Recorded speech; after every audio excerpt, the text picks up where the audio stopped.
welcome back to the Nerds podcast. Absolutely. Brand new week. Brand new week. Episode 5 already. It was crazy. Yeah, it is crazy. Dave, you want to go ahead? Before we get started tonight, we're going to do something a little bit different, but this is going to be something that I think is going to be a staple around here. And we're going to pray before we get into this podcast. Dear Heavenly Father, Lord, we thank you so much for this opportunity to just speak today. We thank you for all that you've given us, Lord. We thank you for this opportunity to have a platform where we can just talk about the hobby that we enjoy, and that's entertainment. That's Star Wars and Marvel and DC and stuff like that. And we praise you, Lord, for just the opportunity to communicate with other Christians as well through this. And we pray, Lord, that in everything that we say, think, and do, we pray that you will be glorified, that your name will be reflected. And we just pray that you'll help us to remember the same thing that we went into this, and that is to not seek the world above you, but to keep you first, keep the main thing. And Lord, there's no gain from the world if it means that we lose our soul. So we pray that you help us just to be reminded of who you are, Lord, and just to keep you first. And pray that you'll bless this podcast at night. Thank you, Jesus. And then we pray. Amen. Amen. Yes, sir. That's a great way to start it. I like it. Yeah, I agree. Oh, dude, the thumbnail is sick. I forgot I even put a thumbnail on it. Oh, yeah. You like that? Yeah, bro. What up, Taya? This is going to be a fun one. I'm so excited for this week. This is going to be a fun one. Yeah. Ooh.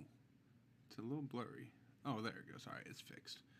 This is going to be a very fun one, chat. We got a pretty heavy-hitting Star Wars topic that we're going to be discussing.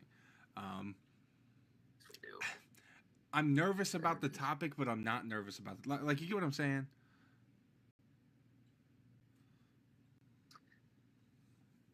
Oh, man, I tell you. So we're definitely going to be starting with news and rumors like we normally do. Got a big... It is a big Star Wars topic. So big that Trey almost doesn't want to do the topic. But we're doing it because it's time. And then... We're being bold. We're also going to be doing... We're being bold. Just had a young adult Bible study about that tonight. Literally like 45 minutes ago. Yeah. And I live a good 15 or 20 away. So I had to haul it back here, you know. We got we got a couple of different rankings tonight. There's a mystery segment. I have no idea what it is. Trey has planned it. I have no idea at all what it's going to be.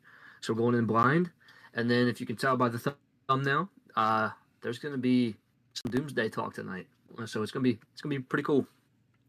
It's shaping up to be, in my opinion, ladies and gentlemen, probably the best podcast we've done so far. I'm going to throw that out there. Yeah. Yeah, I honestly feel like the more that we do them, the better they're getting. Oh, yeah. Yeah, 100%. Well, like, it's flowing a lot better, you know? Oh, yeah. Like, the script-making process, like we said a couple weeks ago, we were already kind of having ideas for this particular podcast 2 weeks ago. Like, when we made episode 3, and then we made episode 4, and then 5 was getting some things already added. Right. For naturals, we're getting there, Taya. We're getting there. Yeah, we're definitely getting there. I think it's... Listen, we should almost start planning out some cool things for, like, down the road for episodes. You know what I mean? It'd be kind of cool. Bro, can you imagine we end up going to Florida and it falls on the week where we do a podcast, bro? Well, every week's a podcast. Like if we go on a month. Well, on like if we're there like during a Monday.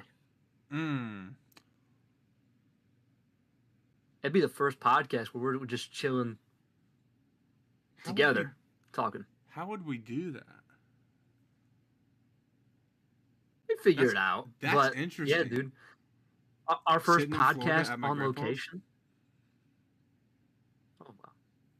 That could actually be really sick. No. Now is not the time for that. Getting called? Yeah. By a little 17-year-old cousin of mine with orange hair.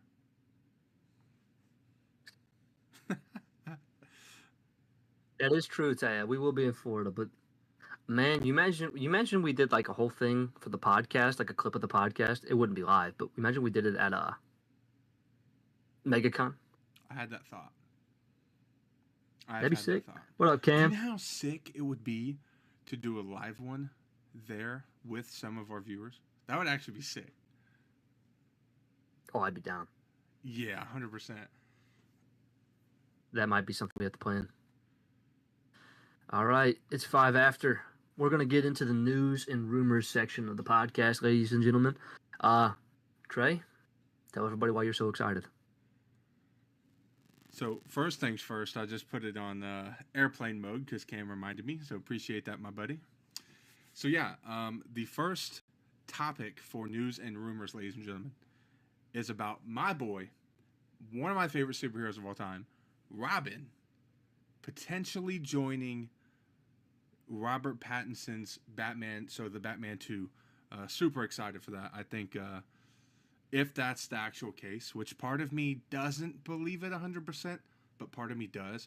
If it's the case, I'm super excited. I mean, come on, it's Robin.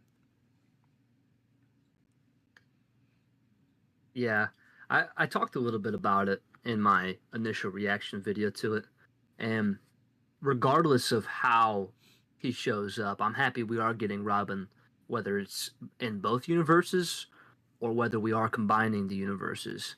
Because I think the biggest thing that doesn't make sense to me, I don't feel like James Gunn's just going to let Matt Reeves introduce Robin before he does. Yeah.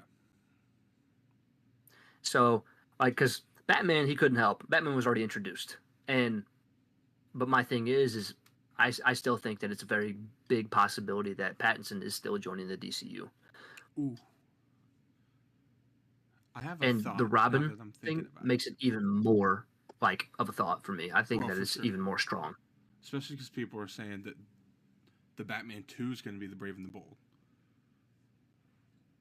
Yeah, I think it could be that for sure. Yeah, I saw a very interesting thing on Twitter, and I'm bringing it up because we're talking about DCU Batman. Somebody literally had they made a list of the top 10 people that they think should play Batman in the DCU. Do you know who was number 3? Number 3, Ben Affleck. No. Taya's going to like it. Don't say Winston Duke. Winston Duke. Winston Duke? Winston Duke was number 3. Crapping on it. They were like, yeah, I don't think so. Interesting. Yeah. Oh, man. I just had to bring that up, you know? But yeah, what's your theories about Robin? Do you think they're going to do it? I don't know. Because James Gunn's comment now, I don't know if James Gunn is just kind of covering it up or not, because he literally made the comment after the fact. He says, people stop believing everything that you see. He says, only 6 people have read the script. But he didn't say no. Yeah, he didn't say no. I think that's the thing. So, I don't know. I think that it's a very good chance that we will see Robin with Robert Pattinson for sure.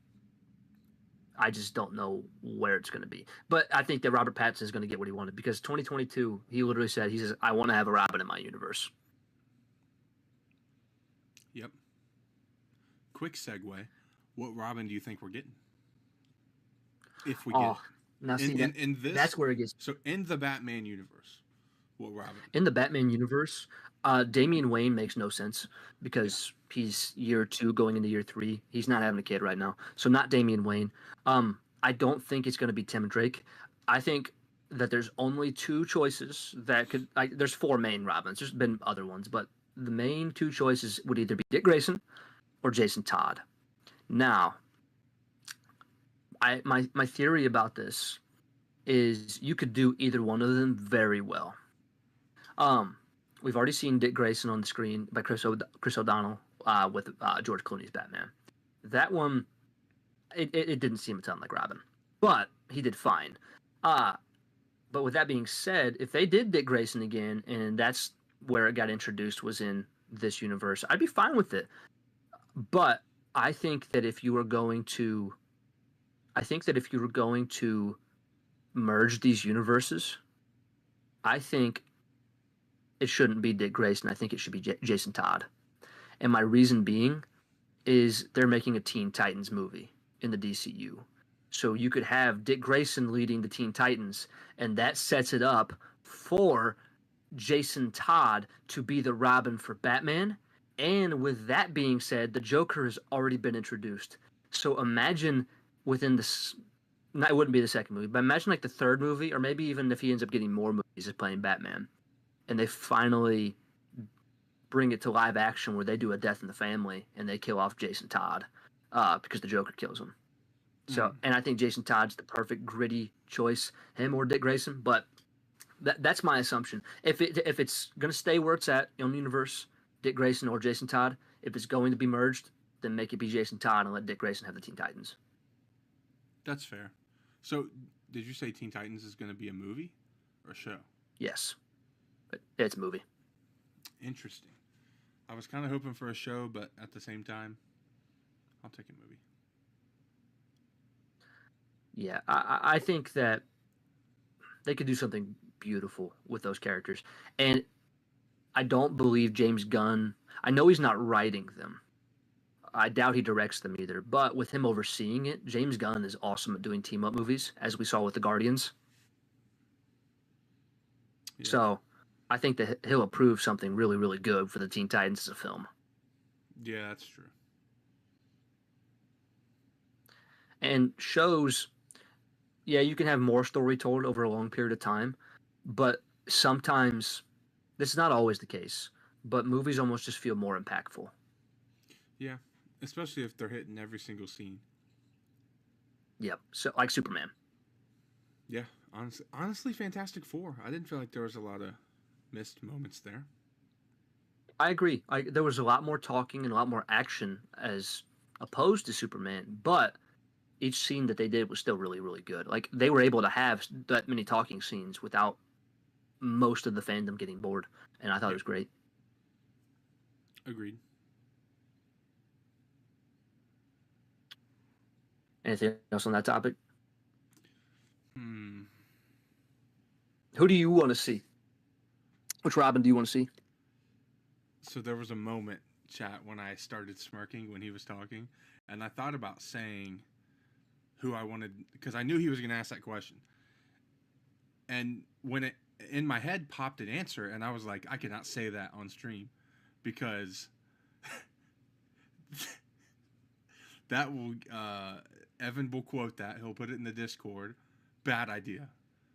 Just my instant answer. I got an idea. Okay, I'm not even gonna say it. I'm not even gonna. I got an idea. My answer is Dick Grayson. That's, yeah. But again, I really like. Go ahead. No, I'm not saying it. That's yeah. You know exactly what I was gonna say. It just. I could say it now. Answer. That was the instant answer that I had, and I was like, "Let me not say that on the internet and be stuck forever."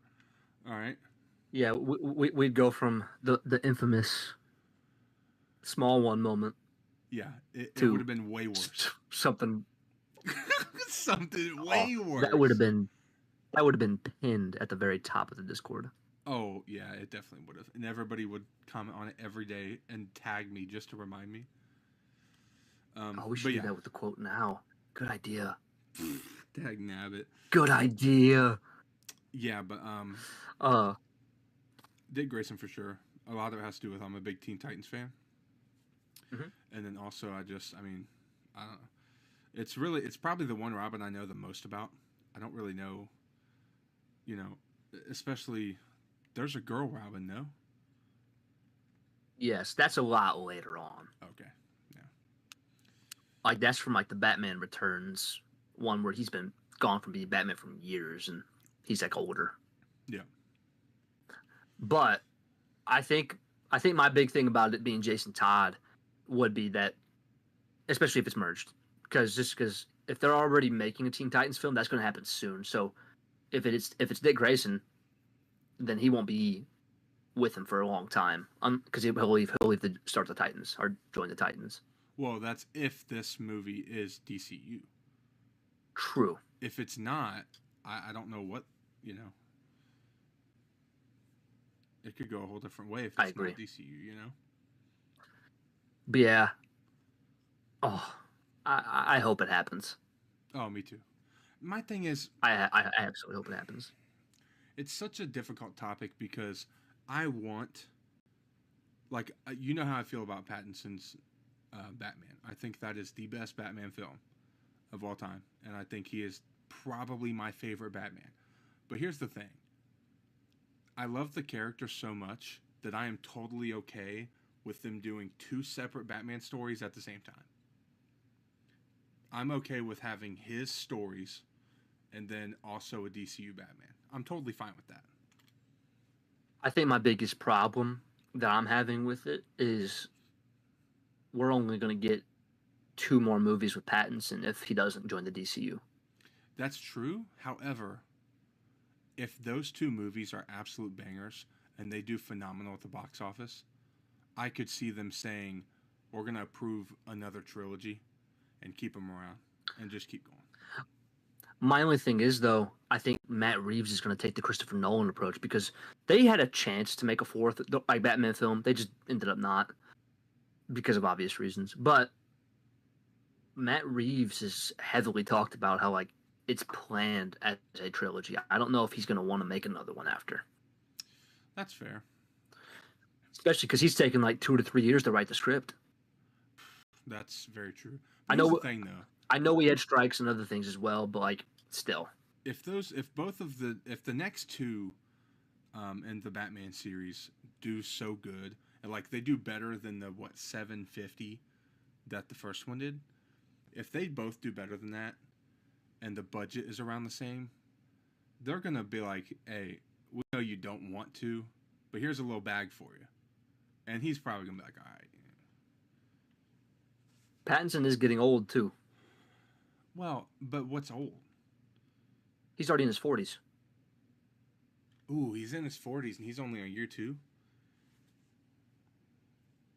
He doesn't look old. No, he don't. No. But physically, I don't know how much he's going to be able to take being Batman. And he even talked about that because of how long this one's taking. He's like, I'm going to be a grandpa by the time we get to this 3rd film. That's true. Isn't he doing Dune? Yeah, he's doing Dune. He's got Dune, The Odyssey coming out next year. Who knows? Because James Gunn has said that Batman is probably going to show up before his own solo film. That makes me think Clayface, which comes out next year. So what would you do if you saw Robert Pattinson as Batman next year in Clayface? Oh, you know I'm gonna freak out. Imagine he shows up and Dick Grayson or Jason Todd or whoever's Robin is in that film, and that's when they see something happen going on with Batman and Clayface, and they say, all right, maybe Clayface kills Robin's parents, like Dick Grayson's parents, and they change that storyline a little bit. Clayface kills his parents, and that's how he ends up joining Batman. He grows up a little bit, maybe a year or 2 goes by, and then he's like, okay, I'm joining Batman. My absolute dream happens, and they just pan over to show somebody watching the fight, and it's Tom Holland. I don't see that happening. I'm just saying, you want to talk about a crazy moment in a theater? Because if that were to happen, I mean, this is straight dream, guys, okay? This isn't going to happen. But if that were to happen, that's exactly who my brain would think that he is. That'd be the only reason. I've heard a lot of people saying Timothée Chalamet should be Robin. Ooh, I don't know how much I like that. He looks almost identical to Tom Holland. You think? They're pretty similar. They talked about Timothée Chalamet being Harry Osborn at one point, which now, oh my gosh, this wasn't even on our thing today. This is a quick side note. Do you know who they're talking about possibly being Harry Osborn? The dude from Stranger Things, I think, right? Yeah, Joe Keery, bro, Steve. Yep. Yeah, that could be sick. That could be sick. Who was it? Wait. Anyways. Hold on. Now you got me sidetracked. If that happens, who's gonna play Norman? Are they I hope it's McConaughey. I don't want to It's not going to be recast. Willem Dafoe. See, but here's the problem with that. If they did, Dude, that man is 72 years old, I think. I get it, but if they did leave it as Willem Dafoe, the emotion that we would get from Tom would be freaking spectacular. It could be would good, especially if they're going to do in Brand New Day what I think they're going to be doing. Stay tuned for a theory video coming out very, very soon.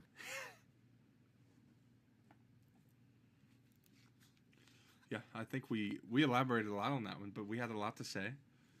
That was, Oh yeah, that was our big piece of news. The next one, though, speaking of Brand New Day, this one, there's some speculation going on. Michael Mando is coming back to play Scorpion, and it's been confirmed. And he's been teasing it. We haven't seen him for 8 years since he was in Spider-Man: Homecoming, which is crazy because it's taken 8 years for them to actually get around to having him be in the film. That's been that long. And by the time it comes out, it'll be 9 years since Homecoming came out. But Michael Mando's been teasing his costume for Scorpion. He's posted two comic panels of Scorpion. And what's crazy about them, he could have picked any panel, but in both of the pictures that he's posted, the first one, Scorpion is standing next to Venom, and the second one, Scorpion has the symbiote suit on him. So it kind of leads me to think that Scorpion may end up having the symbiote suit at some point during this film. That'd be cool. That would actually be really cool. I'd be down.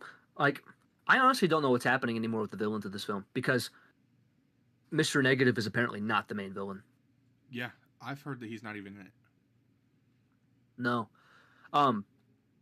It seems likely that there's going to be, because I've heard two different things. I've heard Viper and Silver Samurai, which doesn't really make sense to me because they're X-Men villains, and that kind of makes you think, oh, is Sadie Sink playing Jean Grey? I don't think she's Jean Grey. I think Sadie Sink is going to be Gwen Stacy.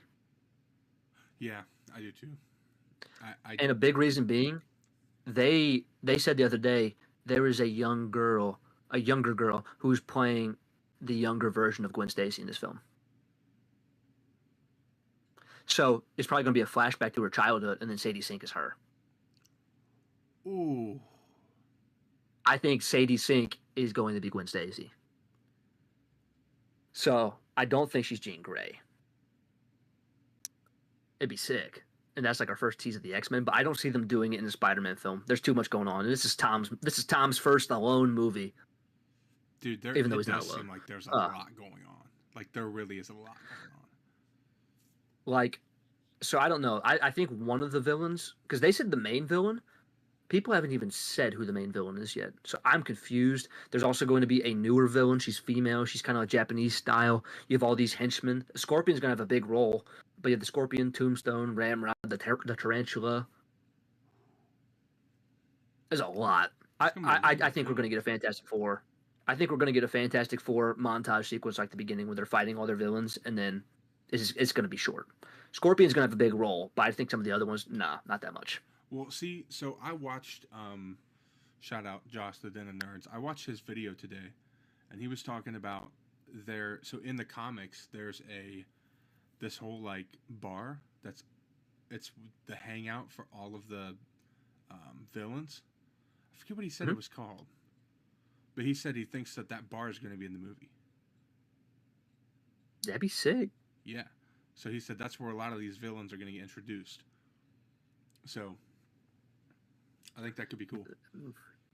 It could be cool. I think it could set up something beautiful if they end up having Kingpin be the main villain of Spider-Man 5, because these guys could be henchmen. Sony, you need to let Marvel have the rights for film for Vincent D'Onofrio's Kingpin. Yep. I want Spider-Man and Daredevil to team up so badly. What if? And who better to team them up against than the Kingpin? So what if we do get Spider-Man and a Kingpin as the main villain in one of his movies, but there's no Daredevil? How would you feel? I want them to team up so bad. We've wanted this since Spider-Man 3, since No Way Home. And Daredevil doesn't have to be in the whole film, but I'd love to see him.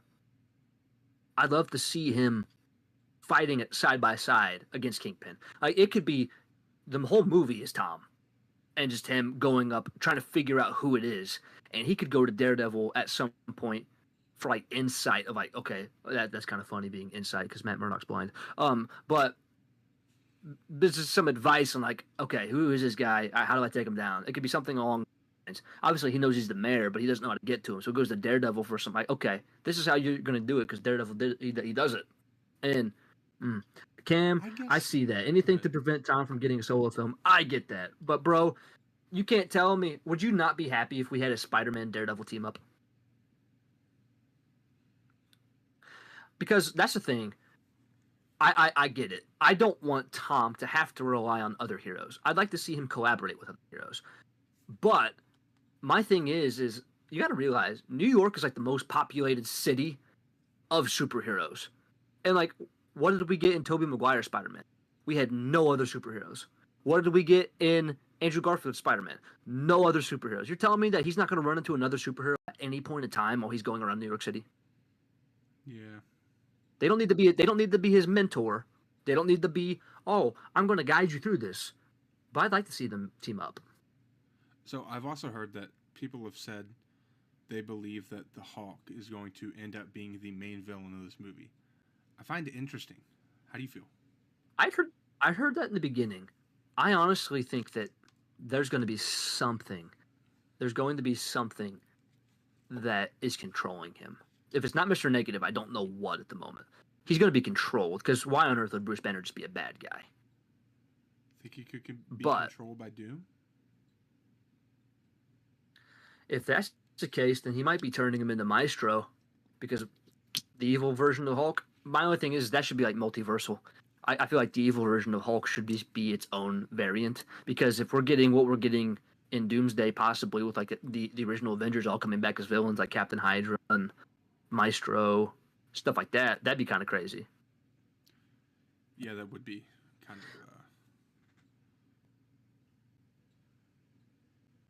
I don't fully agree with that. There was rumors. I think somebody yesterday was talking about Doom's gonna have. What was it? Doom's gonna give him a suit or something in this movie. That's what it was. I don't think that makes any sense. I don't either. Yeah, I agree, Cam. I don't think Doom's gonna have any part of this film. The only, actually, no. There's probably not gonna be a scene, not even the post-credit scene. But see, okay, that's why they make team-up movies. I get that's why they make team-up movies, but like, they haven't made any team-up movies other than the Avengers and then Guardians. Like literally, like, and Thunderbolts and Fantastic Four. Okay, they started to make more team-up movies, but like with Spider-Man, like, are they going to make like a New York what are they called? The Marvel Knights? Are they going to make that? Or are they going to have like a Defenders and Spider-Man team-up movie? If they did, I'd be happy. Yeah, Civil War was his intro, but like, when are we ever going to get a film of him and Daredevil teaming up other than a Spider-Man or a Daredevil film? Unless they just make a Defenders movie. Yeah, that's fair. Like, we could see them in the Avengers, but that's like, I want to see them. Not everyone in Marvel. I want to see them. Yeah.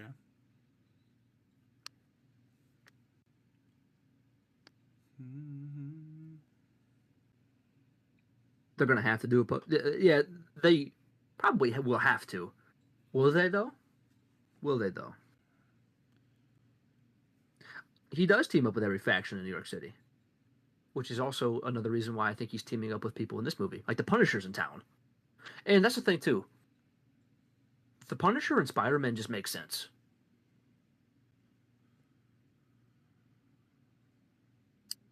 All right. I think I've said my piece about Spidey. Oh, also real quick, I didn't know Bernthal and Tom Holland were such good friends, but apparently they are. Oh yeah, bro. They've done. I think because they did a film together before they were either the Punisher and Spider-Man, and they both filmed each other's audition tapes, for the roles, which they ended up getting, which is cool. That's crazy. You hate that the Punisher's in it? Why do you hate the Punisher's in it, Cam? I'm curious.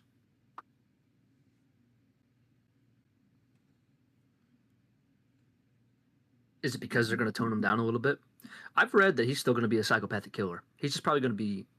It's probably just going to be a little bit less violent than what Daredevil Born Again was.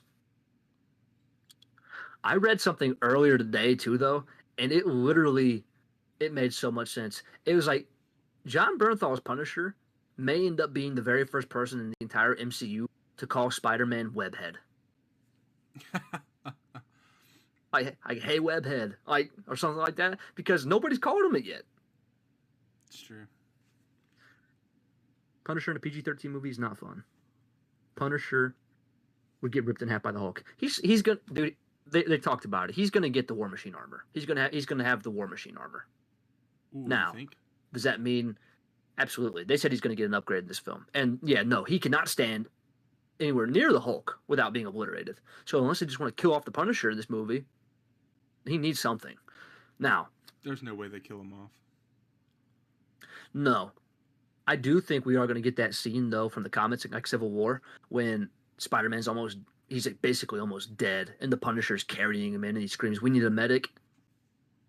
Yeah, I think that's going to happen. I think the Hulk's going to be the one that almost kills Spider-Man, though. Ooh, really?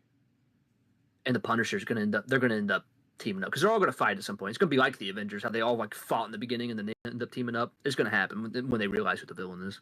Do you think that they're going to destroy the suit in that opening whole thing where he almost gets killed by Hulk? Do you think that's when they're going to destroy the suit and then we're going to get a new suit? I think the big reason he's going to get the new suit is just because... Wait, hold on. Repeat that question. Suit. I think my thoughts were... Not the symbiote suit.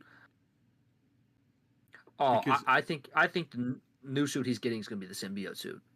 Well, see, what people are saying is there's a lot of people online that believe the suit that we have seen in full reveal is not the same suit as the little short clip they showed. So people think that suit's going to get destroyed. The one he's wearing that was at the end of the last movie, and the one he's been wearing in all the pictures. And then that one that they showed just a little bit of is going to be a completely different suit.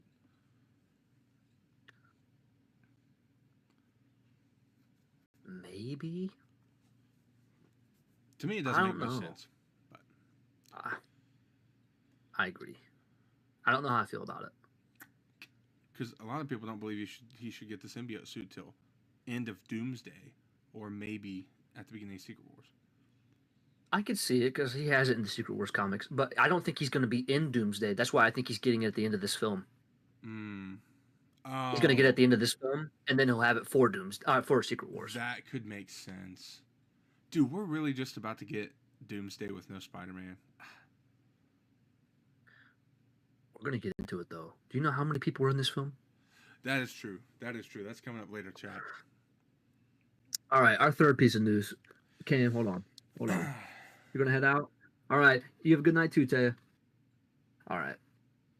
So for the third piece of news, ladies and gentlemen, there is a big rumor going around that Ewan McGregor is going to be reprising his role as Obi-Wan Kenobi in Ahsoka Season 2.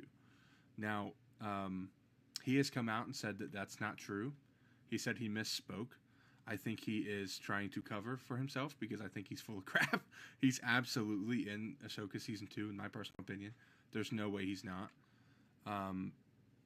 Way too many big normal scoopers have said that it's a fact that he's in it. And honestly, I think they're going to do some cool flashback stuff. So I don't see any way that he's not in it. I think he misspoke and it was an accident and they're trying to cover up for it. But I could be wrong, but I don't think I am. Yeah. Like him just kind of pushing off, I meant to say my wife. Yeah, Ewan. I think that you're I think he just got caught. Yeah, he got caught. Definitely got caught.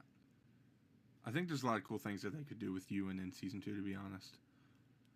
But what I was seeing was one of the scoopers that said it in the first place.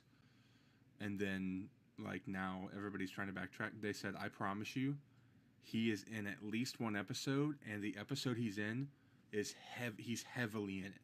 So my thought on that is more than likely flashbacks. Well, I mean, it's the most... Flashbacks or War Between Worlds? Hmm. I don't see why Obi-Wan would have anything to do with the World Between Worlds, though. Well, maybe they'll go to Ahsoka and Anakin do something good. You go through the world between worlds, and then they go to a point in time where he is at. Hmm. That would be cool, but I say don't save him. Don't do something like that. Because if you try to Oh, are you save him, saying like that go ahead. ruins everything? Yeah, That ruins everything because that messes up the original trilogy. exactly my point. Don't Trying do to, that. yeah, That no, happens. Star Wars fans are not going to be okay. no, definitely do not try to use the World Between Worlds to save Obi-Wan. That's a bad idea. Um, now I could see them going through the World Between Worlds to get like just to talk to him and get some crazy advice. I could see them doing that. I kind of think it's stupid, but Yeah, I do hope we get to see him. I love Obi. oh, I hope he 100%. is in it. I hope they don't overuse him. We've talked about this. I don't want them to start overusing every single character. No, definitely Don't not. just bring them back because. Part of me, and I'm going to be honest here, part of me believes them bringing in Obi-Wan and Anakin into this to do another Clone Wars flashback thing. I feel like they could be setting up a show. I really How do do. you feel about Cam's comment about they already broke up the original canon? Where? Says they already broke up the original canon when he fights Vader multiple times in Obi-Wan's show. I mean, it's kind of fair, but there's a big difference between breaking that up a little bit and completely saving him from Vader killing him. That is not the same. Not even remotely. There's been some really cool stuff that has happened that they've done between like the prequels and the original trilogy. But this is kind of where I'm at as a Star Wars fan. I think we talked about this maybe in the first episode of the pod or the second, but I'm kind of at the point. I wish that we would just start brand new, start fresh. I don't need it to connect to what's been. It's still a Star Wars movie, but completely new characters. They don't even know who the Skywalkers are. Nothing. Especially I like would that like them race to not stuff that touch you it sent me. anymore. That stuff about. Go ahead. You can say it. I think it's ruining it. It's really watering it down. What it used to be so special, Mm. and it's just kind of getting old now. And it's like now you're just messing with what we thought was good, and you're Yep. making it worse by putting your own spin on it and making things happen that should not have happened. Oh, 100%. Like, I get using source material for some things, but some of the decision making is a little off. Yeah, And like but yeah, I agree. I'm a big believer that they I should don't. use some Legends material, but that's all Oh that's going to yeah, do is make the other half mad. I still think that they need to make a cinematic Legends universe. Just do Legends. Don't make it canon. Just have Legends, but on the big screen. I'm fine with that. Honestly, I think a lot of fans will gravitate towards it now because it's like, well, canon's got problems. 100%. Yeah, I agree with that.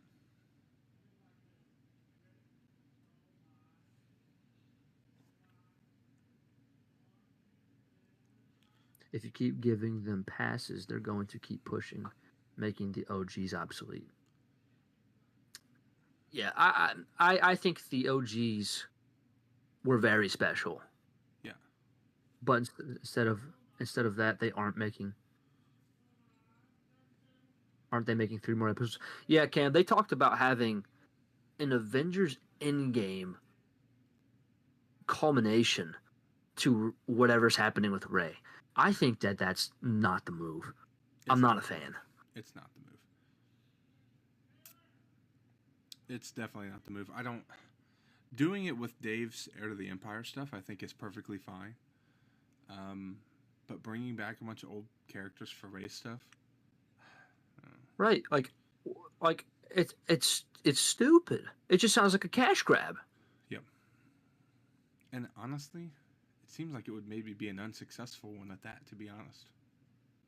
Yeah, it's like, oh, let's bring back Liam Neeson. Oh, let's bring back Samuel L. Jackson. Oh, let's bring Palpatine back for the third time. I'm not for it. If that happens, I'm not. I'm not looking forward to it. I don't even think I'd buy a ticket to be honest. Yeah, no, it doesn't make the most sense to me. But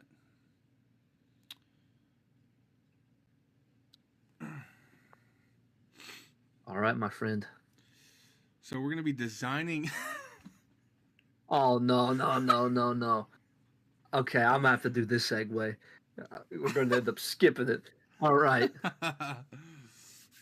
I'm excited. Let's get it. So, with all of this Star Wars talk, this is an important segment. It's a very important segment, and do not let Trey get out of it because he wants to do this. I think. I do. Or I'm making him do this against his will. He's definitely. Anyways, we are going to be doing a ranking of all 12 Star Wars films. Yes, 12. That includes the Clone Wars animated movie. So we're ranking them from worst to best. Worst to best. Worst to best. I say we go. So how do you? One by one? Okay, we do one by one. One by one, we're gonna. Should we start at the top? I feel like we know it. Nah, let's go worst to best. Yeah, worst to best. Worst to best. Ladies and gentlemen, in my opinion, the worst Star Wars film, but is still a great film. I have number 12, the Clone Wars movie. At number 12, coming in hot, is The Rise of Skywalker. Interesting. Okay. I think after reflecting on the years of this, since we saw it originally, because I remember when we first saw it, like, oh, that was great, because I thought it was like, oh, that fixes 8. No, honestly, it was not good. There's great. I don't like episode 9. There's great moments in it. It has its. The cinematography is obviously great, but the story's kind of weak. I mean, at number 11, I have Solo: A Star Wars Story. At number 11, and to be honest, it pains me to do this. I actually enjoyed this more the most recent time I watched this, and there's got some really cool fight scenes in this movie. But at number 11, I'm going with The Phantom Menace. Oh my lord! Are you serious? Yeah, bro. 11? 11. Oh my goodness. Okay. All right. Number 10, I have The Rise of Skywalker. Number 10. Now, for a long time, this was my least favorite movie in the world. But now it's gone up a little bit since then, and I've given it a little bit more credit. We are going with The Last Jedi. At 10? Yeah, it sucks. Wow. All right. Well, It's 9, got cool moments. It's just does. not it. It does. It probably is the best looking Star Wars movie by far, in my personal opinion. By far. Dude, it doesn't have Natalie Portman in it. Well, okay. I'm going to give you that because that's fair. That's fair. At 9, I have a movie that I still love. I mean, look, listen. I love all 12 of these, okay? I'm just going to say that because it's true. It's a movie that I love, a movie that I can watch a lot. But when I was doing my ranking, it just kind of fell where it fell. I have The Force Awakens. Okay. At number 9 is where I have the Clone Wars movie. Okay. That's actually kind of high. Well, I like the Clone Wars era, bro. It's not the best movie. That's why it's lower. But like, I like the Clone Wars era. I really like the characters and the voice actors for it. I thought it was good. Like, but not great. But okay, I enjoyed it as a kid. It was an introduction to my favorite character. So yeah, I love it for that. But yeah, I mean, I don't really have too much else to say about Force Awakens being down there. I liked it. It was somewhat Yeah. a carbon copy of A New Hope, so I could not have put it Yes. above A New Hope for obvious reasons. But yeah, I mean, Yep. at 8, I have a movie that I love, once again, because I love them all. A movie that I love, one of the only ones I haven't seen in theater. I have Attack of the Clones. Oh. Okay. You see, at number 8 is where I have The Force Awakens. Okay. So, I didn't have a single one of the sequels in the top 7. Like I said, I still love The Phantom Menace. Darth Maul carries that movie heavily, though. Yeah. Listen, If he wasn't in it, I don't have a. Okay. I'm going to go ahead and say it, chat. I don't have a single sequel movie in the top 6. This one by far felt like the closest to me. So 7, I have The Last Jedi. You can argue with me all you want about not liking The Last Jedi, but it was by far the best sequel movie. The story on its own, you look at that story, it was better than the other 2. And it really wasn't even close. 9 just tried to undo everything the 8 did. 7 was just a carbon copy of A New Hope. 8 was the most original story, well-crafted movie. I just enjoyed it. I really did. I think the reason it gets so much hate, though, is it broke up the connectedness. That's fair. Which, if they wanted it to be connected, they should have just let J.J. Abrams direct all of them. Agreed. Because then 9 would have been better. 9 would have been better because he wouldn't have had to make up for 8. I still say that original script for 9 from Colin Trevorrow crapped on J.J. Abrams. It was way better. Oh, for sure. It was way better. For sure, dude. Yeah. They should have let him do it. They should have. They absolutely should have. That was a great script. But see, that's the thing. Was the script great because we didn't like what we got with 9? Or was the script great because the script was great? You know what I mean? Yeah. So, getting to the top half, ladies and gentlemen. We're kind of speeding through this. At number 6, I have The Phantom Menace. What's your 7? 7 was Last Jedi. Oh, I did not say my 7. Oh, my bad. Go ahead. Oh, no, you're cool. You're cool. I don't care what anyone says. Till the day I die, Han Solo was my boy, baby. Solo was 7. Solo is 7. I know there's things about it I understand. I understand why people crap on it. There's things that don't make sense. I don't like the way he got his name. But seeing him acquire the Millennium Falcon, seeing a young Lando, I thought Donald Glover was fun. Oh, yeah, he did great in the role. Mm-hmm. Kira?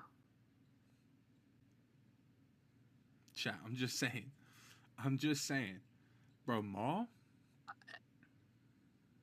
That was sick. They never capitalized on that either, which is sad. Yet. But, yet. Yeah. It's kind of how I feel about Moon Knight. I think, I'm going to say this now, truly in my heart, I believe they're going to bring Kira in Maul's show that's coming out next year. Kira will be in that show at some point, whether it's the end of the show, which could be a couple of seasons down the road, or if she's in it from the get-go. I think they're going to do something with her.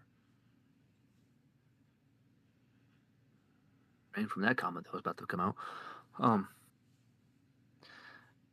All right, buddy, what's your top 6? So, at number 6, I have The Phantom Menace. Okay. This is where I put Attack of the Clones. You have Attack way above The Phantom Menace. I do. I know Anakin is so whiny.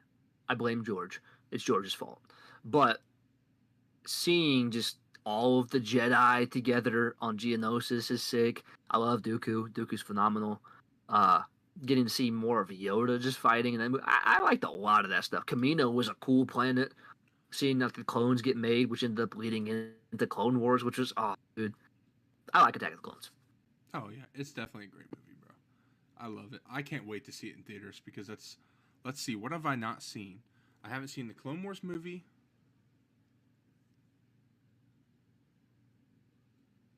Attack of the Clones, A New Hope, and Empire. That's it. That is it. Same. Ready to go to 5? Yep, let's go 5. Top 5 Star Wars films. Now, I'm going to throw this out, ladies and gentlemen. It sounds to me like me and Evan have the same movies in the top 5. We do. We do. The order is probably going to be different, which is okay. But we do have the same top 5. At number 5, I have Rogue One. At number 5, I have Rogue One. All right. That's interesting. It didn't make sense to put it any higher to me. Not over the other 4. No. I will say, I thought about putting it over the one I have at 4. But when I thought about it, I'm like, I cannot do that. I can't do it. Because you have number 4 as A New Hope, don't you? Yeah. So do I. And it's for the sole reason, without A New Hope, we don't have Rogue One. Yeah. 100%. Now, granted, without A New Hope, we don't have any of it. So we can say that. True. But again, story-wise, it wouldn't make sense. No, it wouldn't. So yeah, our 4s are both A New Hope, and our 5s are Rogue One. Interesting. I'm going to let you go first at 3. My top 3 is kicking off with, at number 3, Return of the Jedi. At number 3, Return of the Jedi. We got the same top 5. I think we do too. Yeah. Which is perfectly fine. Return of the Jedi. Return of the Jedi, I'm going to say this. If we were to do this list, now again, this is what we think is best or worst to best. So if it was favorites, Return of the Jedi is probably not 3. I'm going to throw that out there. There's a handful of these films I like more than Return of the Jedi. Just as a favorite standpoint. Honestly, I think my top 3 is my favorite 3.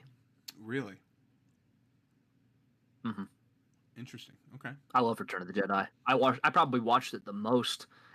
Maybe almost as much as Empire growing up. I love Return of the Jedi. Yeah. Yep. Honestly, my least favorite of the original trilogy is A New Hope. Yeah, it's the slowest by far. Yep. So, ladies and gentlemen, the second greatest Star Wars film of all time is Revenge of the Sith. Revenge of the Sith is number 2. Yep. And then, of course, the greatest Star Wars film of all time, The Empire Strikes Back. Yeah, you shouldn't put anything over Empire. Empire's phenomenal. No.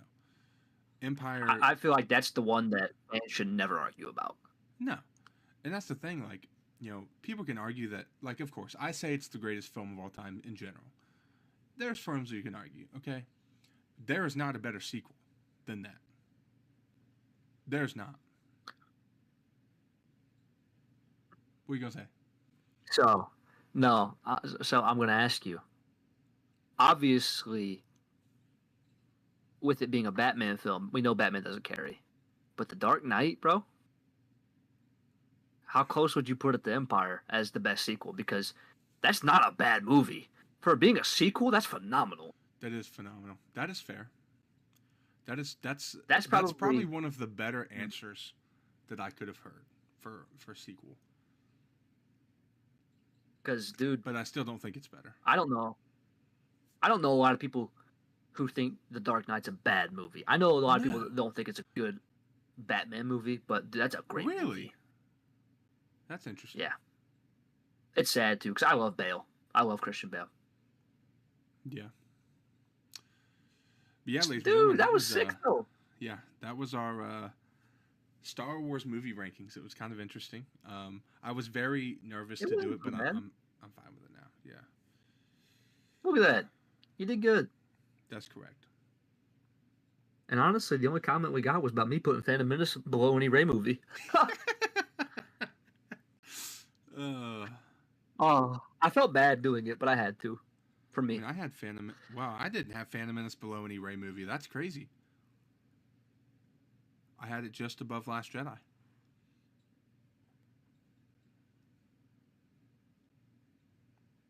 Interesting. Like, looking back at it, I guess you could move them down and put Phantom Menace at 8, but I don't know. Well, that's for another day. Maybe I'll change my opinion. Did you enjoy seeing Phantom Menace in theaters? Because you went with us. Oh, I did. I don't dislike Phantom Menace at all. I think I'm not a fan of Anakin as a kid. I don't like him. Nothing against Jake Ford. I just don't like his character. But It gets me kind of just tired. I'm kind of just bored when it's all the politics of Star Wars, and like Darth Maul does carry that film. It's just without Darth Maul, that's arguably the worst film. ooh, I get it. I take Darth Maul in that film. It's I don't think it stands. Yeah, that's fair. That's a fair take. But ladies and gentlemen, moving on to our newest section. This is going to be something we're doing over the next 6 to 7 episodes of the pod. We're actually pretty excited for this. So, in this new segment, we will be picking who we would like to see on an opening roster for a DC Rivals game if they were to ever make one. Which I think James Gunn I do think it's coming. Yeah. I do as well. I think it'd make a lot of money. And James Gunn is very open to the idea of designing this game and making it, well, not him designing it, but having it designed for DC. Because he's involved in the gaming stuff as well, as far as projects that come out. So how this segment is going to work. Trey and I are going to be drafting members to a 33-man roster. There was initially 33 members in Marvel Rivals roster when it launched, so that is what we're going with. And we will be picking back and forth, adding a new member to the roster until we have 33 members. But we will be making 3 picks each per week. So we're going to do this over the next several episodes of the pod. But this is who we'd like to see on an opening roster for DC Rivals if it comes out. And you know what, buddy? Because I know who you want to pick. You can go first. All right. Ladies and gentlemen, with the first pick, I think if you make a DC Rivals game, you must have this character, and that is Robin. Threw him for a loop, chat. You see his face? Threw him for a loop. Gotta have Robin. That's my boy, baby. Okay, I'm making you pick which Robin then.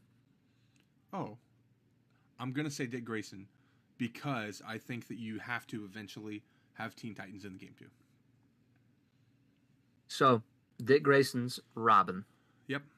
Which you could eventually do a Nightwing skin with him as well. You could. Well, see, that's the thing. That's why I'm asking. Yeah, do you think that they would end up doing one Robin with multiple skins and then Nightwing? Or would you just do that character and you can just use all the skins? Each of them have their own personality. Because like Jason Todd becomes the Red Hood. Like Dick Grayson becomes Nightwing. Tim Drake is the Red Robin. Yum. Then you have Damian Wayne.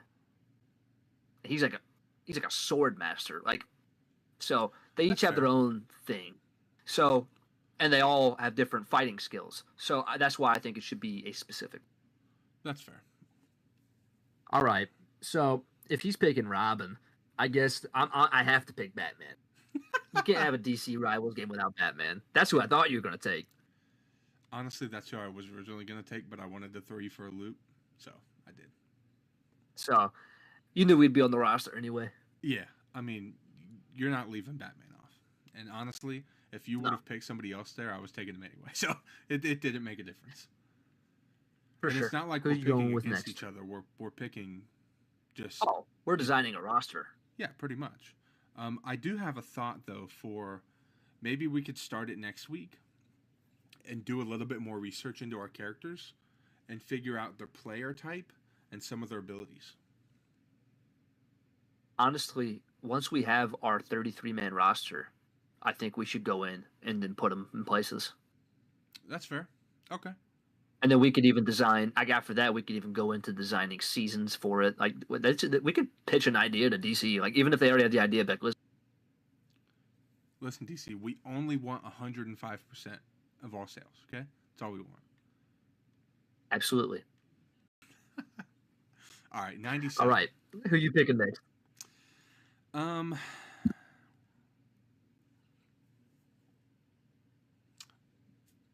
you gotta take Superman. Superman has to be in the game. See, I was debating it just because we don't have anyone like him in Rivals. Yeah. Closest thing to him would be the Sentry. I was about to And say it's Sentry. like, well, you could have other heroes, but I think that's the closest one we'll probably get. And in doing so, you have to make him have a weakness. So I don't know what's going to happen. Okay. So part of me is kind of thinking, because we didn't just start off with all heroes, we started off with some villains as well. And I also want to kind of go along the lines of like, character types that are similar to Rivals, but also are Marvel Rivals, but also similar to or something we haven't had yet. And I think with that being said, I'm going to draft the Flash. Interesting. Okay. Because we don't have a speedster in Rivals. Like if we ever get Quicksilver, I'd be really happy with it. But I think it'd be interesting to see what you can do with like how you handle him being fast and if there's a cooldown. It could be like kind of. No, I don't like the Flash movie at all. But what they did with him, like how he ran out of energy and how something like to go get recharged, that'd be kind of cool. So something like that. Oh yeah, 100%.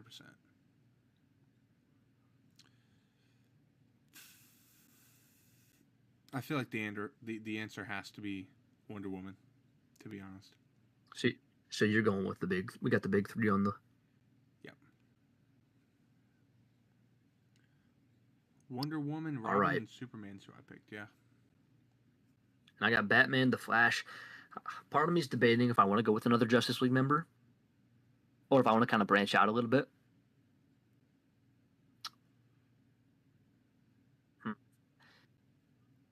Because there's a couple Justice League members that are coming to mind right now, but I'm like, oh, do we pick a villain? We could maybe do all villains next week. That's true. So I think in that case, I'm going to pick Green Lantern. Ooh, okay. Using his constructs would be really cool. Yeah. There's another one that I did not name. He's very similar to another character that's already in Marvel Rivals, though, and I'm like, I will save. But all right, so our opening 6 picks to the roster, we have Robin as the number 1 pick. We have Batman, Superman, the Flash, Wonder Woman, and Green Lantern. So that's a next week we will continue. Yep. We will continue to add to our roster next week. Yep, that's a all right, buddy. 6. Let's get into our next segment, which we will be doing our 2025 superhero rankings. Superhero film rankings. Out. So I'm gonna throw this out there, chat. Evan and I are once again about to have an identical list. I think. Yeah, probably. If not, he throws me for a loop somewhere here. Number 4, and I'm gonna start this off by saying, I love this movie. We talked about it. So me and him watched this movie before we started the podcast. But we were doing lives on TikTok, and we talked about it on there. So I love this movie. I'm gonna throw it out. There's no hate on this movie, but I think at number 4, it's pretty obvious. It's Captain America: Brave New World. Yep, and biggest reason we talk about it with Cam, just they showed too much. Yeah. Still really good. Like I think I ranked it an 8.5 out of 10. I think I did too. 8.4 or something like that. 8.5. Yeah. So, yeah, like I enjoyed the film a lot. It's not bad. I think this has been a phenomenal year. Oh, very much a good year. But I will say, I think next year's going to be 10 times better. I really do. All right, so number 3, we going with the Thunderbolts. Yep. Yeah, for sure. Again, this movie made me just, I don't know. It gave me a feeling that I hadn't felt for a while with Marvel movies, and just seeing the dynamic that this team had, the way it was handled, and seeing just this movie in theaters, I had a good time with a Marvel film for the first time in a long time. So this film's it's very, very good as well. Yeah, it is a very good film. I enjoyed it. You and I were loving it when we were sitting there. The Sentry was sick in the movie. Pretty cool. Yelena's awesome. Love the Red Guardian. I love them. I thought that you took Bucky. some of the characters that some people don't even care about, and you put them together, and like, wow, you made us care about them. So, Made yeah, us care about the new Avengers. Yeah. with the Z. Yeah. All right. At number 2, we know what our answer is, but it's Superman. Phenomenal film. Yeah, we put Superman. Superman at 2. Yeah. Love the film. Honestly, picking between them, it's not an easy decision. I like both very, very much. They're very, very close in both of our rankings. But we both just enjoyed Fantastic Four a little bit better. Yeah. So at number 1, we have Fantastic Four, clearly. Again, I don't think this was a bad year for superhero films. No, 2025 has been really, really, really, really good for films. It's definitely been a step up and an improvement. Yeah. And next year is the starting year for, I believe, 2 Marvel movies a year. Ooh. But we're getting 2 DC movies a year, right? It could be 2 to 3, but some years are going to be 2. Like next year at the moment is for sure 2. Okay. Unless they change and add something. Before we move on from this, do you want to go over the 4 for next year? Because I think it's 4, is it not? Yes, at the moment we have the first film that's coming out next year will be Supergirl that comes out in June. So then after that, a month later, just over a month later, we have Spider-Man: Brand New Day. Marvel and Sony, please watch me work so I can come to this premiere. Then we have, and obviously my boy, he needs a ticket. Oh, 100%. But so we got Spider-Man. After that, in the fall, we got Clayface, which is shaping up to be a horror film, and then we have Avengers Doomsday in December. Dude, that's going to be a good setup. We have a chance for there to be 2 back-to-back really, really solid years of superhero films. I'm going to throw Evan for a loop really quick and ask him a question. Do you think, so if you just thought off of right now, what do you think you would rank next year's films? Based off of what I'm excited for, or how I think they're going to do? How you think you're going to, what are you going to like the most and the least? What I think I'm going to, that's hard. It is. Is this it? No. Oh, wow. Okay. I was what just I think I'm using going to this like as a the segue most. off the last one. I honestly feel like I'm going to. I think you're asking me to put Spider-Man against everybody, and it's going to be tough. But right now, I genuinely feel like this is shaping up to just be something special with the Spider-Man film. I don't think we've ever had a movie show us this much stuff within the first. They're making it feel like he's a real person. Yeah. Like he's in real life. And I think this film's going to be special. I think Spider-Man's going to be number 1 for me. Yeah, I would say that too. Number 2, this might throw everybody for a loop. I think I'm putting Clayface at 2. That depends. That depends. If Batman shows up, I'm really excited. Yeah. I'm really excited for Clayface. Especially because they're adapting the story from Batman the Animated Series. It's going to be more horror-like, but I think it's going to be awesome. Seeing him for the first time in live action, it's going to be great. I'm not going to lie either. This is kind of where it gets tough because I am excited for all of these films. And you're asking me to possibly put an Avengers movie last, which I might. I don't think I will. But it's close because I think the biggest thing that's going to save this movie is Robert Downey Jr. And it's just there's a lot that we don't know. There's not been any setup for it. but I think I'm still going to put Doomsday at 3. And then I'm going to put Supergirl at 4, just because I like Supergirl, but never been like a massive, massive fan of Supergirl. So I'm excited to see what she does, but I'm a little bit just like, that's the one that's on the bottom for me. So if I think that's going to be the best for me, what I'm going to enjoy the most is going to go Spider-Man to Clayface to Avengers Doomsday to Supergirl. And Spider-Man's going to be even more, like, we're going to love it even more because it's going to be our first premiere.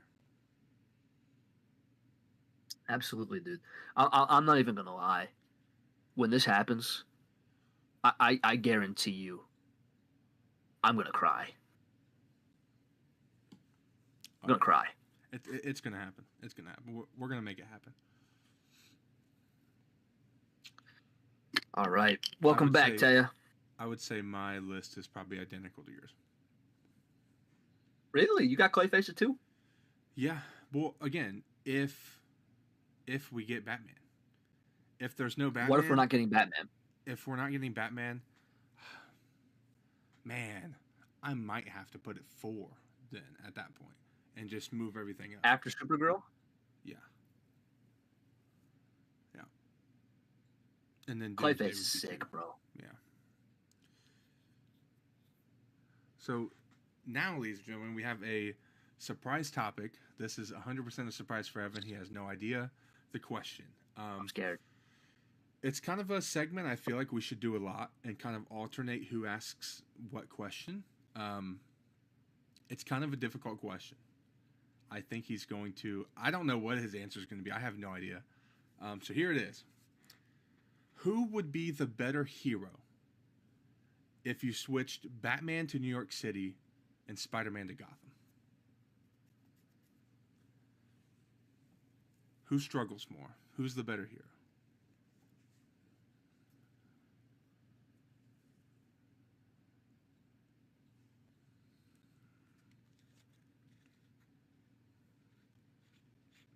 I feel like my initial instinct is going to say that Batman's the better hero.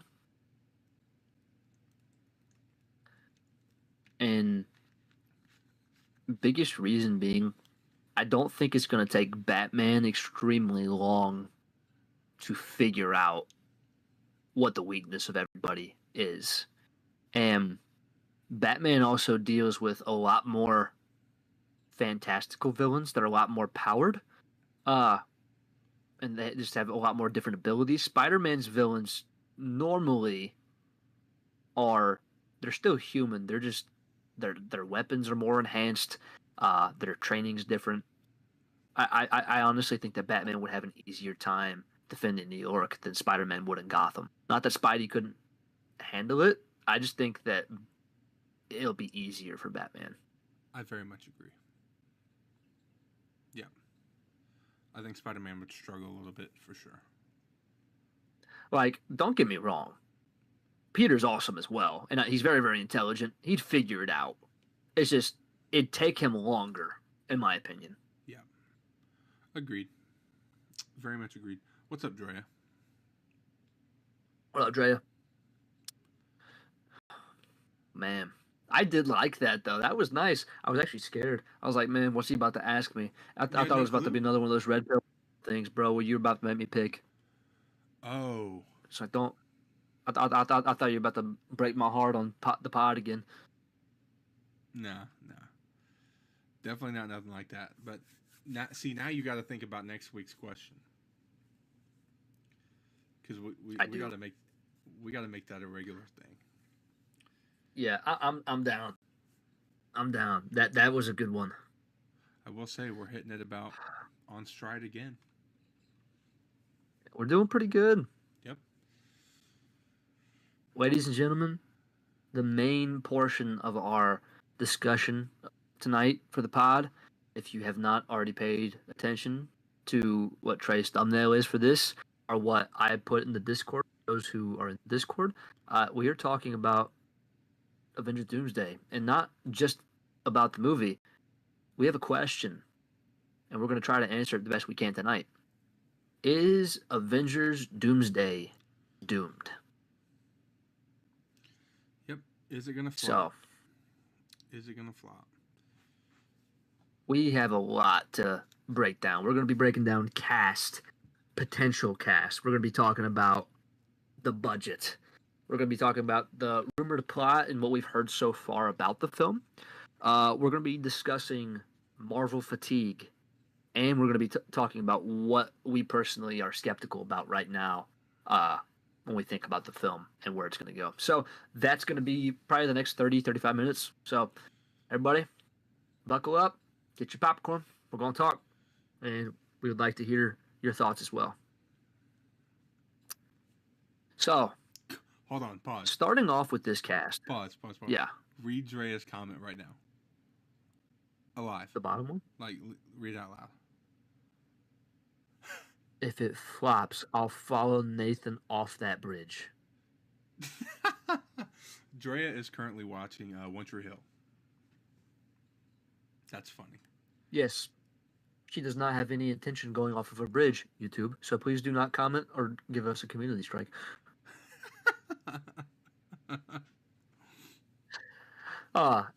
So this cast already is hefty.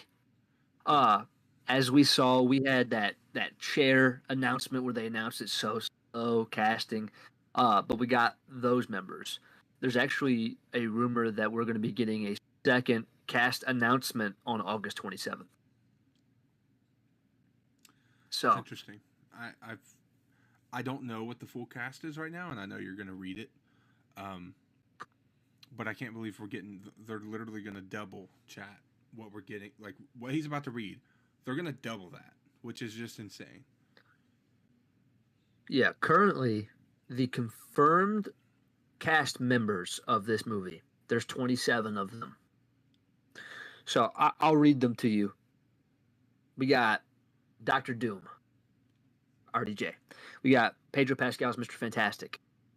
Chris Hemsworth, Thor. Vanessa Kirby's Invisible Woman. Anthony Mackie's Captain America. Sebastian Stan's Winter Soldier. Eben Moss Bachrach's The Thing. Simu Liu's Shang-Chi.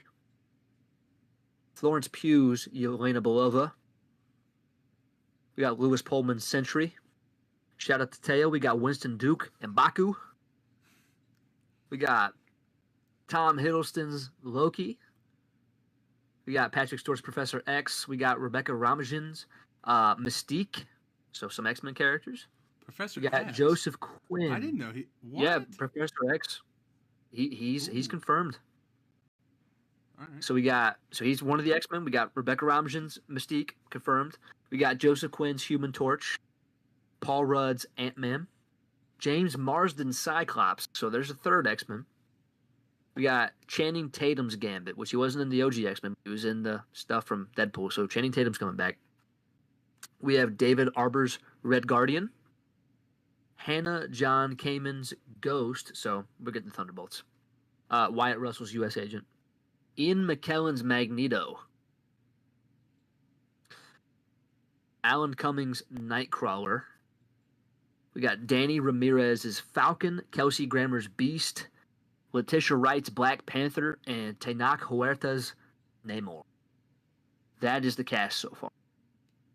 So there's some heavy hitters missing. Yeah. Especially if you hear the lists I'm about to read. For what? For the rumored casting that is coming out August 27th. Ooh. All right. Because, dude, right there, looking at the list we have the Fantastic Four. We have an Avengers team. Basically, we could kind of break down who's on the Avengers from this list by eliminating. Because we have the Fantastic Four, we have the new Avengers, and we have the X-Men. So outside of that, not including Namor, he's not going to be an Avenger. So the Avengers are probably going to end up being, from this what we know so far, we have Black Panther, we have Falcon, we have Ant-Man,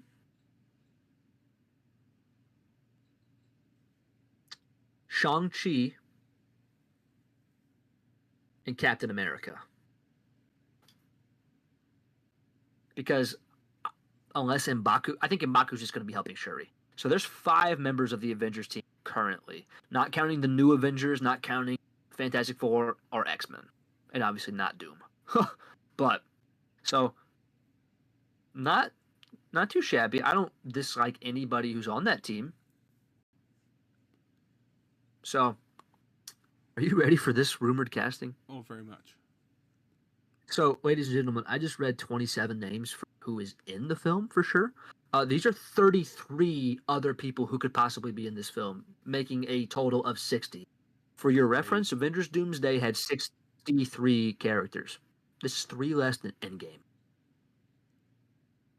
So, we have Mark Ruffalo as Hulk, Benedict Wong as Wong, Brie Larson, Captain Marvel, Don Cheadle's War Machine, Karen Gillan's Nebula, Jeremy Renner's Hawkeye, Aman Vellani as Miss Marvel. We have Denai Guerrera as Okoye, Tessa Thompson as Valkyrie. We have Kihei Kwan as Obi, Ouroboros from Loki. We have Tiana Paris as Monica Rambeau, Will Poulter as Adam Warlock, Dominique Thorne as Ironheart. We have, I can't pronounce her first name, but the girl who plays America Chavez, Sophia DiMartino as Sylvie. We have possibly Tatiana Maslany as she. We have, oh my goodness, I've never read his name in my life. Yahya Abdul Mateen, Wonder Man, who's getting a show in December. Catherine Newton as Cassie Lang. Wunmi Musaku as B-15. We have Lashana Lynch as Maria Rambeau.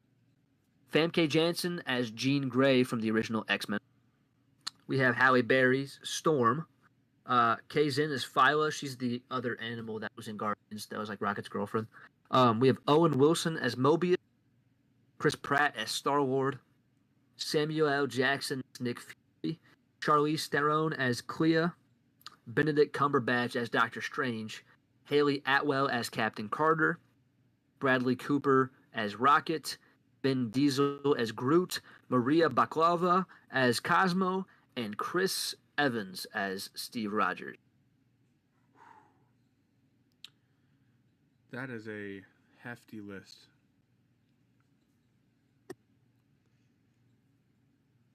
Like, I'm tired from reading it. Yeah. Hefty list, very much. But there's so many people who aren't on this list. Which I know you have Secret Wars coming as well. Was Hugh on it? Did you say but Hugh? So, no Hugh Jackman's Wolverine. No Tom Holland's Spider-Man. I think they're saving Hugh for Secret Wars. It makes more sense. Especially because they just had a movie with him. I don't think they're trying to overdo Wolverine. They're going to try to give some of the X-Men some shine.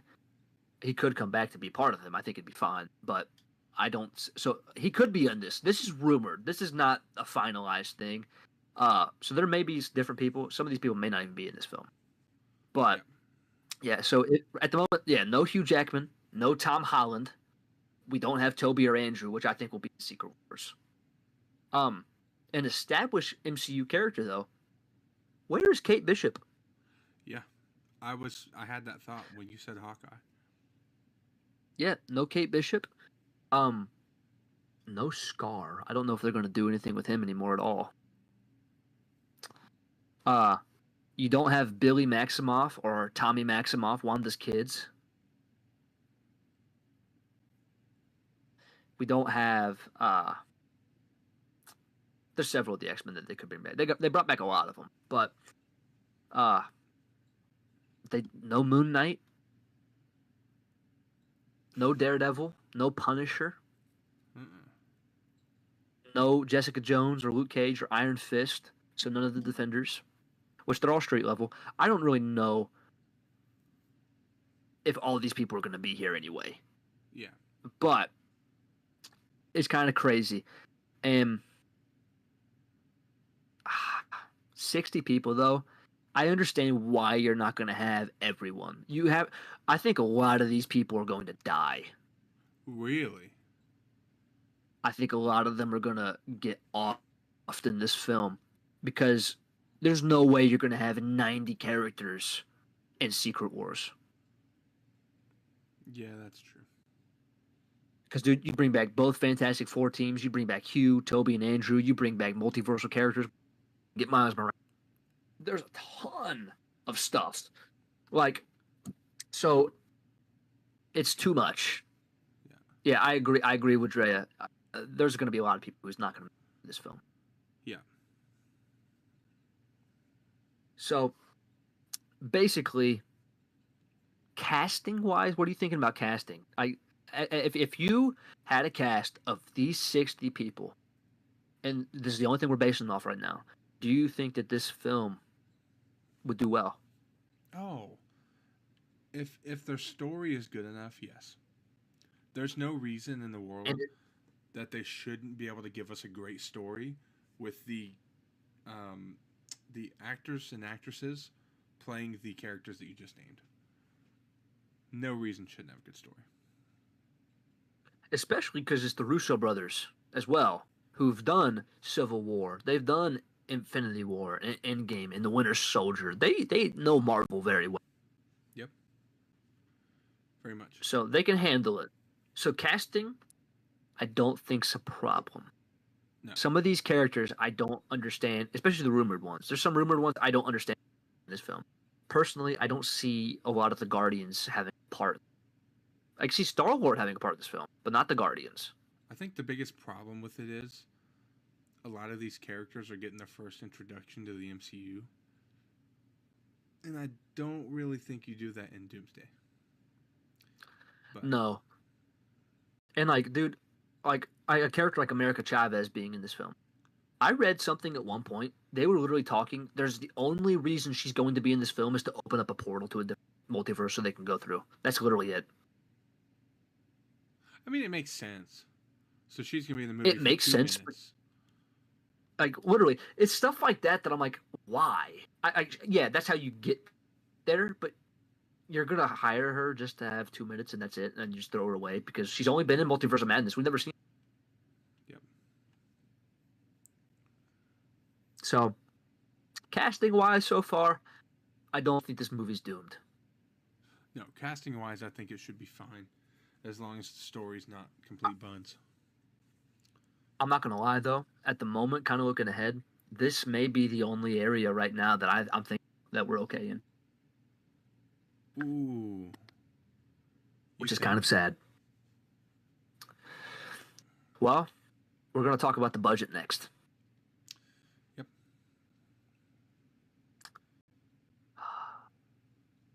Do you remember how much this film is going to cost, buddy? Nope.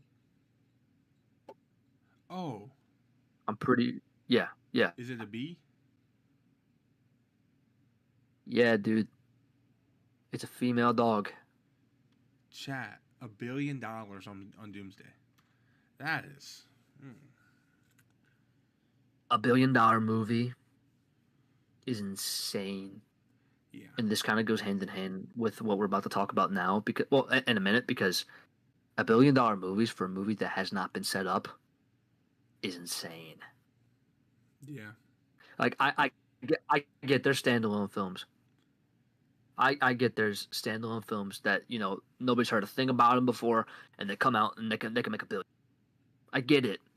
And you're bringing back RDJ. You're bringing back some of our childhood beloved superheroes. But are you really trying to use nostalgia? Nostalgia works a lot, but you're going to use nostalgia to try to make $2 billion. I was about to say, the problem is to break even, they got to do $2 billion at the box office, which is just... Because the amount of marketing they're going to do for this film is insane. This is a genuine question. Do you think if this movie flops hard and they do like 700 or 800 million, do you think they'll just cancel Secret Wars? No. Really? I think regardless of what happens, they're going to finish out the plan that they have, because they have a plan. And once they get through Secret Wars, that's when that soft reboot's happening, and it's a brand new ballpark. Interesting. So it's going to happen regardless. I think it's going to really hurt Secret Wars and what it could have been. True. If it flops. What's the highest grossing film of all time? Like, what's the number? Oh. I don't know off the top of my head. It's over 2 billion, right? I thought Avatar did close to 3. I could be wrong. It might be close to 3. Yeah, I think that's correct. Yeah. Dre is saying Titanic. I thought Avatar was the #1 movie. Titanic got re-released, it passed it, and then I think Avatar got re-released and it passed it again. Yeah. Interesting. I do have a bold prediction. If Doomsday does phenomenal, and it does hit its 2 billion, and it's great, phenomenal movie, everybody loves it, MCU's in a good spot, and they set up some things well, I think Secret Wars will be the highest grossing film ever. Oh. I don't dislike that take. Not at all. If their setup is good, but again, I will say it's going to be hard to do with. We literally have Spider-Man, Doomsday, another film that's unannounced, and Secret Wars. That's going to be hard to do. They have nothing coming out to help it. No. It's. How are you feeling now? You feeling with cast and with budget, where are you putting it? You think it's doomed yet? I wouldn't say doomed, but I'm not the most hopeful, I'll say that. Yeah, I'm brought down a little bit. Yeah. Now this next one, for rumored plot, it has a chance to either bring our rating up or bring it down more.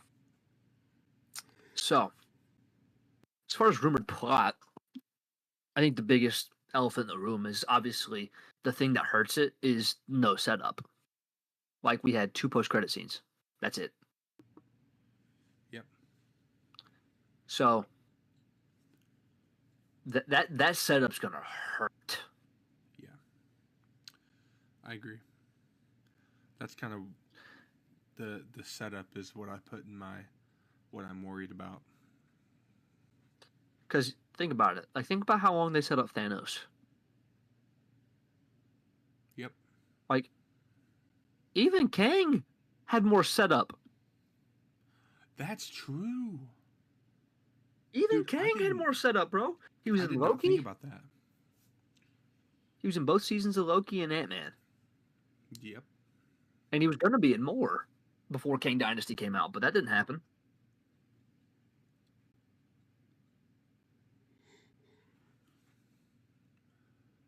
Yeah, that's crazy. So, as far as the plot goes, we don't know a ton yet about it. From rumors and speculation that's been happening, there's going to be something that happens, especially cassette photo. There's going to be something that happens. Obviously now, I believe everybody in here has seen the Fantastic Four, so if you have not, I'm going to give you a quick spoiler warning. So you can leave now. But the Fantastic Four's universe did not get destroyed like some people thought. The Fantastic Four's universe is going to be used in Doomsday. It's going to happen. And honestly, it wouldn't shock me if it opens in their universe with Doom and Invisible Woman fighting over Franklin. Yeah. Could be a pretty strong opening. Could you imagine it opens with that scene and he's trying to take Franklin and that's all she's in the movie because he kills her? I will say, a part of me would hate it, but part of me would be like, yo, they're not messing around. Doom's going crazy. It set the tone real quick. It would. Yeah. I think it'd be horrible as far as, you just introduced like someone who you're considering being part of your next big franchise. Well, Franklin can bring her back again. I You can't do that. That would ruin the first movie. It would. It's just nobody could ever die. I'd be upset. But No one's so ever their really universe died. is still going to be around. Yeah. So, but their universe is still around. I think what's going to end up happening is the 616 heroes. It'd probably be the Avengers and a mix of the new Avengers, not all of them. And then they're going to be showing up to the Fantastic Four's universe. I also think that the X-Men, I think the X-Men's universe is probably going to end up getting destroyed. I think that's what's going to happen. They're not going to have a universe, and they're going to end up showing up in the Fantastic Four's universe because we've already talked about it. There's supposed to be a fight scene between all of the heroes because they don't know each other. It's going to kind of be like Avengers 1, like. But the guy who plays Nightcrawler, Alan Cumming, he literally talked about a scene. He got in trouble from talking about the scene where he was talking about, he says, what am I doing in this? And it's like, okay, this is the scene where you're supposed to be Mr. Fantastic in the face. So there's a fight scene that's going to happen between all the heroes. Interesting. So we don't know a lot about Doom, though. No, nothing. The biggest thing that I've heard about Doom is the TVA is supposed to be in this film heavily, and it's supposed to be where the film ends. I don't know if that's true or not, but it's very possible the film is going to end, and it's going to be Doom capturing Loki to take his power. I was imagining he's going to kill him. I don't know if he'll kill him. I could honestly, because see, that's the thing. Chris Hemsworth is going to be around for a long time. He's going to play Thor even if this version of him dies. He's going to be the next version of. They talked about him being around for 10 years, but imagine Thor sacrificing himself for Loki, trying to save him, and then Doom still gets Loki and takes him with him. Thor dies. That'd be crazy. That would be crazy. But my assumption, because you're going to need some major power in the Secret Wars comics and stuff, like Doom has the power of the Beyonder. There's different times he has, I think his castle on Latveria is literally powered by the Sentry. I think he's going to be going after the powerful beings. He's going after Franklin. He's going to go after the Sentry. I think he's going to resurrect Wanda with Franklin. And he's going to take Loki. Ooh, he's going to resurrect Wanda. I like that. I think he's going to resurrect Wanda, and she's going to be a villain still. I honestly think she's going to be a villain, but it's because Franklin's going to bring her back. Interesting. Yeah, I like that. But other than that, we don't know much. We know the heroes. The universe is probably being destroyed. We know that they're going to team up. We know that Doom he's going to end up creating Battleworld probably by the end of this film for Secret Wars setup. And we know that there's probably going to be a lot of death. Yeah. Ooh, do you think... Based off of the story, how you feel? Oh, off the story so far, I'm liking it. I feel better. Do you think, because I've heard the rumor, do you think we'll get Thanos? I think if you're going to bring Thanos back, you should wait till Secret Wars. Really? Okay. I don't think you bring Thanos in the movie where you were trying to introduce somebody that. Period. Yeah. I think they should hold off if they're going. Agreed. I know that Josh Brolin's willing to come back, but if Marvel's smart, they need to give Doom his own time to shine. I kind of like me, you, and Cam had talked about how, if they did like a 20-minute sequence of explaining Doom's backstory, I'd be perfectly fine with it. Agreed. Similar to Fantastic Four. Yeah, like it'd be cool. At least tell us, where's this guy been? What has he been doing? Why is he doing what he's doing? And then go.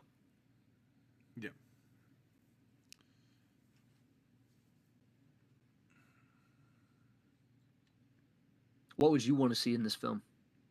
What would I want to see in this film? Mm-hmm.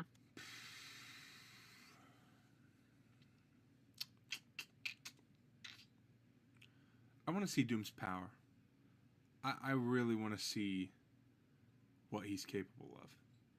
And I honestly think they're going to, I honestly kind of want to see some of Franklin too. I think that could be interesting. Starting to slowly see Franklin. I don't know if you're going to see him realize what his powers are, because I think he's still too young unless they do a time jump. But, I mean, I think Doom knows the power that Franklin holds, for sure.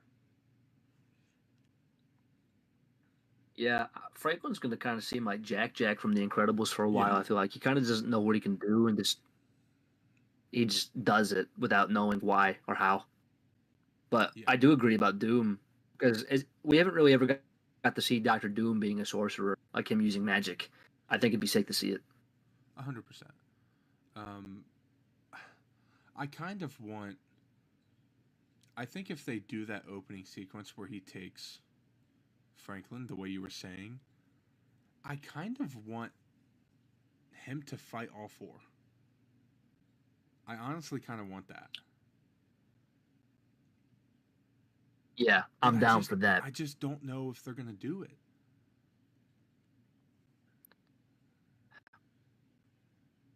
I think it'd be nice for us to see the Fantastic Four first and set them, because we just got done seeing them at the very end of the setup. And it'd be nice to kind of just pick up where we left off. I think it'd make it feel a little bit better. It's like, oh, it's a continuation. Yeah. Agreed.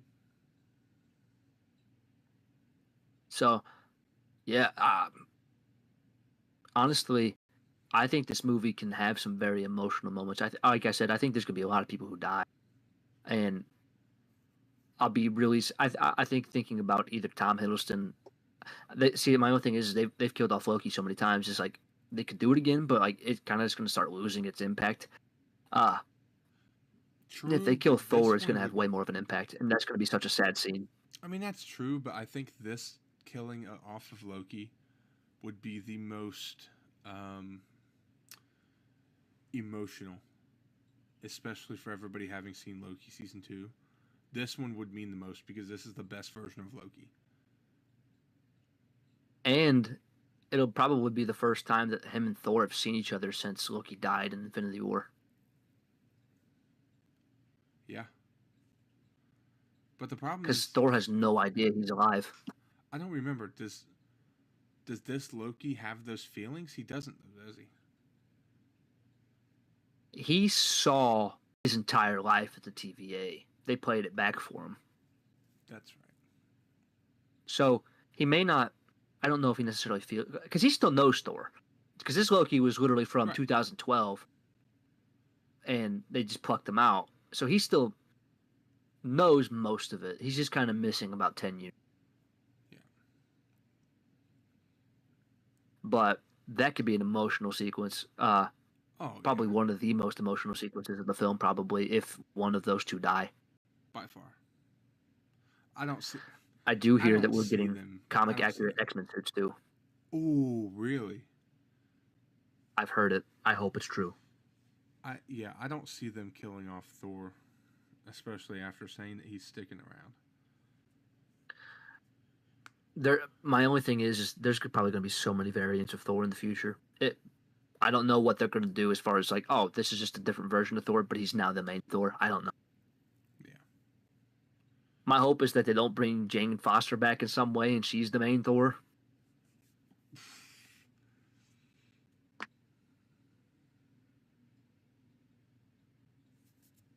I know I said that Natalie Portman comment earlier, but no. Yeah, I don't really want that either, to be honest. Nah. No. I want Hemsworth. You got any more comments about the plot? About the plot, no. No, honestly, no. I think we've talked about the most. I really think the beginning of the movie, a montage style thing, right after we finish the scene of Doom. Because if they just completely skip Doom taking Franklin, I I won't like that. They can't skip it.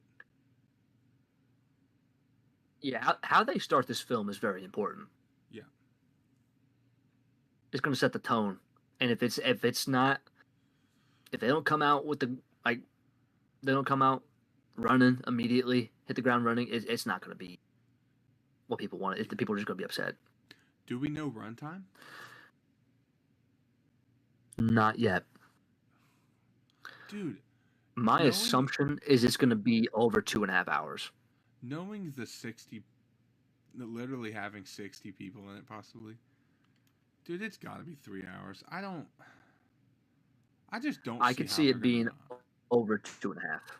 Yeah. That's probably the safer bet. I just don't know. Dude, under 2.5? Nah, that's not gonna fly. No. Nope. All right. As far as Marvel fatigue goes, do you think that Marvel fatigue is going to be hindering people from coming to see this movie, especially after the projects we had? Just like, what up, Johnny Storm? Glad to see you, bro. Johnny Storm in the chat. That's lit. We got the Human Torch in here. Welcome, brother. But as far as like us seeing, we got Captain America, we got the Thunderbolts, Fantastic Four, and at that point, Spider-Man 4. See, I know for you and I, that's enough for us to want to go because they've been doing pretty well recently. Yep. How do you feel like most of the fans are going to go though? Because box office for these films has not been the best. It hasn't. I think they flooded the market, and the problem is, it feels like they flooded the market with some lower grade product, honestly. But here's the other thing to that though. Dude, so what was the Infinity Saga? How many films total was that? I believe it was 23. Bro, we got 23 bangers. Dude, they didn't skip many beats. So I don't understand where they lost their path. This year, they did great. I personally believe they did great. And I think next year's going to be great. But somewhere in there, they lost their stride and kind of have taken a slight back burner. And it's made people less willing to go to the theaters. It's definitely when they started trying to push agendas. Yeah. And they tried to start basically making that everything instead of really just focusing on a good story. It was more about how can we... it just seemed divisive. And it worked. We're divided as a fandom. But I think that the people who... No, not as bad as Star Wars. But I do think that the people who kind of said, okay, enough is enough, I think that a lot of them are afraid to get back into it because this year, like me and you have enjoyed everything this year as far as movies, and it's just, I think a lot of people are they're just very skeptical. Yeah, it's getting everybody back into the swing is a little more difficult. Yeah. So, I think it could hurt them. It really just depends on Spider-Man now. Spider-Man is the only thing that could save it. If Spider-Man is a banger and pops like a 1.5 billion box office, they'll be fine. Only thing about it, what 1.5 billion? Yeah. Ooh. Didn't know it could. No Way Home. No Way Home did. Yeah. But that also nostalgia bait. I get it, but we technically didn't know that Andrew and Toby were going to be in the movie. Yeah, but we knew that there were so many leaks. We knew, but you got to think though. They brought back Willem Dafoe. They brought back Alfred Molina's Doc Ock. Like, that's fair. There's a reason people went to that movie. Yeah. Fox. But I will say too, yeah. And you brought back Sandman and the Lizard. Like, we saw all of them in the trailer. But I think as far as Spider-Man though, I think the only thing that could hurt it still, regardless, Spider-Man is probably not going to be in Doomsday. So it's like, oh, we're going to watch Spider-Man 4. Cool, Marvel movies are, but it has no connection because Spider-Man is not even in this film. Yeah, but see, that's the thing. They have to bridge the gap somewhere. There's no way that there's not going to at least be a post-credit scene. It kind of makes me upset, too, that that's the only setup we're getting to is post-credit scene. Agreed. And I get that like that's where it started, and that was important. But the setups that we've had, we haven't had enough of those post-credit scenes. If we had a post-credit scene for the last 10 movies, I'd be fine. But 2? Maybe not even the 3rd? Yeah. So the fatigue, I think, could hurt it. I think the fatigue definitely brings it down. Yeah. And I do think that Marvel fatigue is real. Very much. Very much. DC got revitalized, and people are looking very much forward to what's happening with that. It's just Marvel's got some work to do. They do. They do. So far, we've talked about the cast, we've talked about the budget, we've talked about the plot, we talked about fatigue. What are you still skeptical about after talking about all this stuff? All right. The setup is pretty bad, in my opinion. I really think the setup is just... It's not even close to what they did with Infinity War and Endgame. It's not even remotely close. Because that's the thing, too, is... Correct me if I'm wrong. There were movies between those two, right? Captain Marvel, and I believe Ant-Man and the Wasp. Was that it? There may have been one more. Oh, no, Ragnarok didn't come out. Hold on, let me look it up real quick. Ragnarok I want to look it up. Pre Infinity War. Yes, that's right. Hold on. So between Endgame and Infinity War, actually, Ant-Man and the Wasp was pre-Infinity War as well, which is kind of crazy because the post-credit scene for Ant-Man and the Wasp was after Infinity War. The film came out beforehand. So yeah, the only film that came out Endgame from between them was Captain Marvel. Okay, so that debunks what I was gonna say. All right then. Yeah, I don't know, man. The setup is really bad. I had another thing and I forgot. I hate when I do that.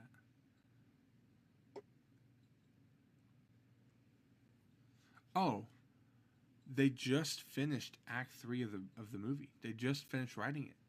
I'm a little skeptical. See, I'm not in the same boat with you on that. No?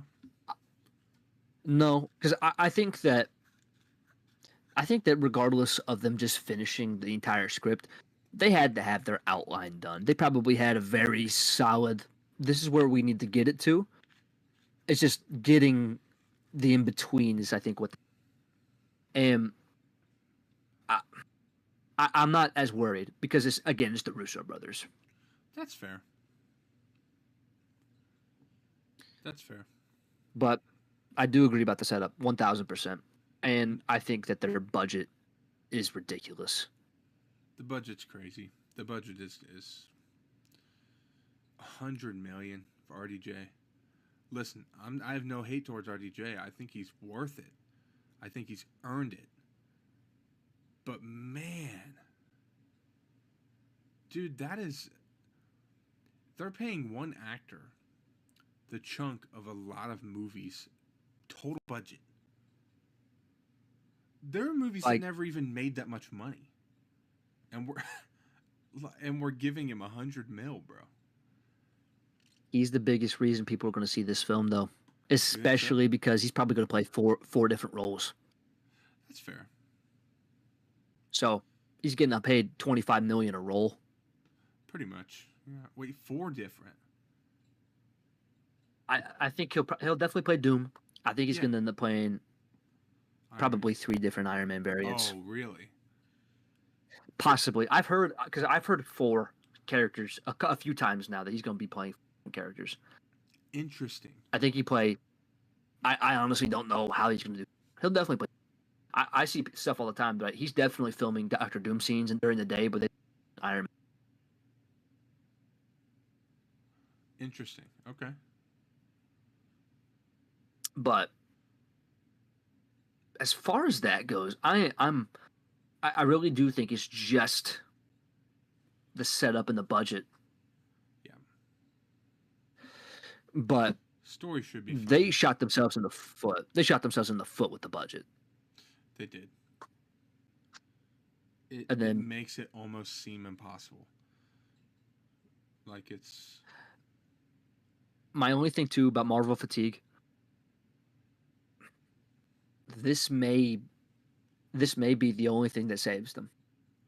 Like the thing that we think, because we think that they're kind of screwed now before it, but it might be the movie that back on the map.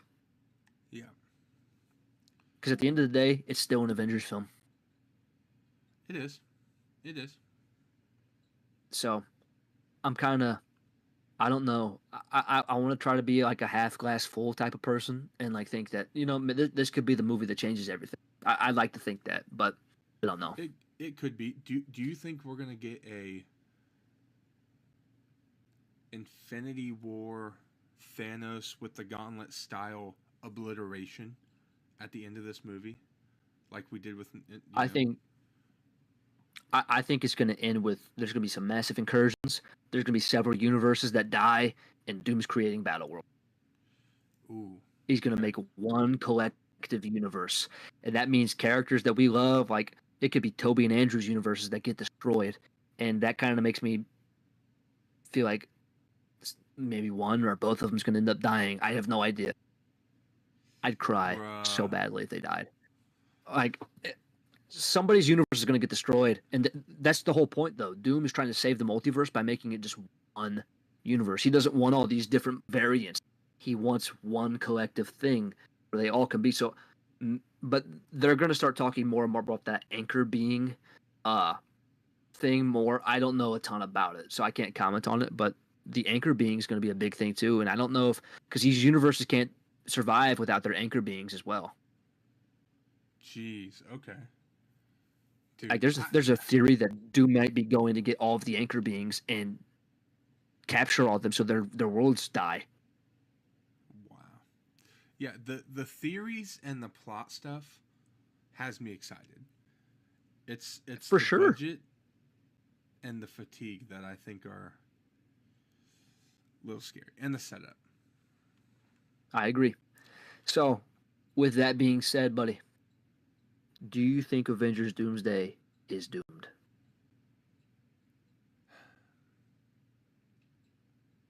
No. I agree. I don't think it's doomed. I don't think it's doomed. I think they can pull it off, but I think they really need to... the marketing needs to hit home very, very good. They need to be very analytical with this and be very specific with their target audience. They need to take a page out of the Spider-Man Brand New Day marketing because it's been phenomenal for one. Honestly, I think they need to do a lot with creators the way that they did for Superman. I feel like Superman Absolutely. and James Gunn did very, very good at hitting it home with the creators and the people that are really still keeping all of this stuff alive, in my personal opinion. Because every day we talk about it, right? I mean, that's kind of the whole point. It's the whole point of this podcast. It's the whole point of our channels. So I think if they do very good at connecting with the creators in that at that point, I think the movie will be fine. I agree. Yeah. If they do some divisive stuff and do some bad things toward creators, I don't think that's going to pan well. I agree with that as well. Yeah. Yeah. Well, ladies and gentlemen, what do you think? Do you think Avengers Doomsday is movie's going to be a success and Marvel's going to get put back on the map? Let us know down in the comments. Absolutely. I think that's going to wrap it up, ladies and gentlemen. That was a banger of a podcast, my friend. Absolute banger. Absolutely.